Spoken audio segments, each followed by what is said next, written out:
嘛，တရားမှတ်တဲ့အချိန်မှာပေါ်လာတဲ့အာယုံကိုဘယ်လိုရှုရမလဲ။အဲ့ဒီတရားမှတ်တာကပေါ်လာတဲ့အာယုံတွေကိုရှုဖို့တရားမှတ်တာပဲ။အဲ့ဒါကို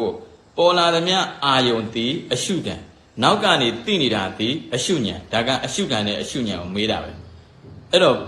မိမိရဲ့စိတ်မှာတရားအားထုတ်တဲ့အချိန်မှာပေါ်လာတဲ့ရှေ့ကပေါ်လာတဲ့တရားမှန်သမျှအရှုခံလောဘပေါ်လဲအရှုခံဒေါသပေါ်လဲအရှုခံ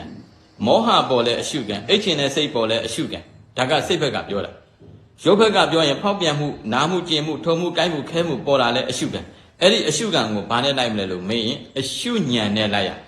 အဲ့တော့အရှုဉဏ်ဒီအရှုခံကိုမှီပေါ်ရတာအဲ့ဒီအာယုံပေါ်မှနောက်ကအရှုဉဏ်ကလိုက်လို့ရတာဒါကြောင့်ဒီနာမှာဆရာတော်ကြီးရဲ့စကားလုံးကိုသုံးလိုက်မယ်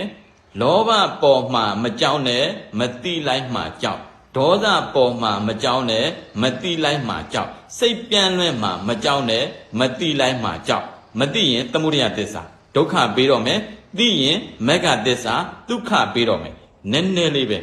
သိမှုလေးတစ်လုံးနဲ့ပဲဒါဆိုဟုတ်ပြီဒီမှာကြည့်တရားမှတ်တယ်တရားမှတ်တာပေါ်လာသမျှအာယုန်တွေဟာတရားတွေပဲဘာတရားတွေလဲ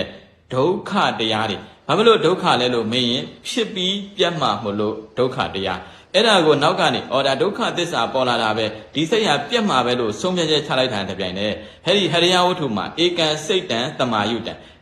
ဧကံစိတ်တံတမာယုတံဟရိယဝတ္ထုမှာစိတ်ဒီနှစ်စိတ်ပြိုင်မဖြစ်ဘူးတစ်စိတ်ပဲဖြစ်တယ်အကုသိုလ်စိတ်ဖြစ်နေတဲ့အချိန်မှာဉာဏ်စိတ်မဖြစ်ဘူးဉာဏ်စိတ်ဖြစ်တဲ့အချိန်မှာအကုသိုလ်စိတ်မဖြစ်ဘူးဒါဆိုဟုတ်ပြီအကုသိုလ်စိတ်ပြန်လွန်တဲ့စိတ်လောဘစိတ်ဒေါသစိတ်ဟရိယဝတ္ထုမှာဖြစ်နေတယ်အဲ့ဒါကိုနောက်ကနေဉာဏ်နဲ့သိလိုက်တဲ့အချိန်မှာရှစ်စိတ်ကအရှုခံဒုက္ခသစ္စာနောက်စိတ်ကအရှုဉဏ်မဂ္ဂသစ္စာတဏှာဥပါဒံကံနေသေးတာကသမုဒယသစ္စာအဲ့ဒီချိန်ငြိမ်းတာကនិရောဓသစ္စာပြန်လွင်တဲ့စိတ်ကိုမှီပြီးတော့သစ္စာ၄ချက်စိုက်ပြီးတော့မဂ်ခင်ရသွားတာပဲ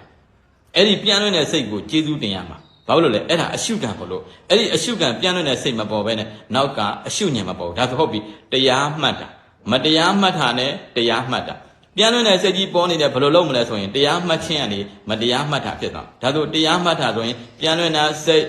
ပြန်လွင်တာငါလို့ယူရင်မတရားမှတ်တာဒါဆိုတရားမှတ်နိုင်ပါစေ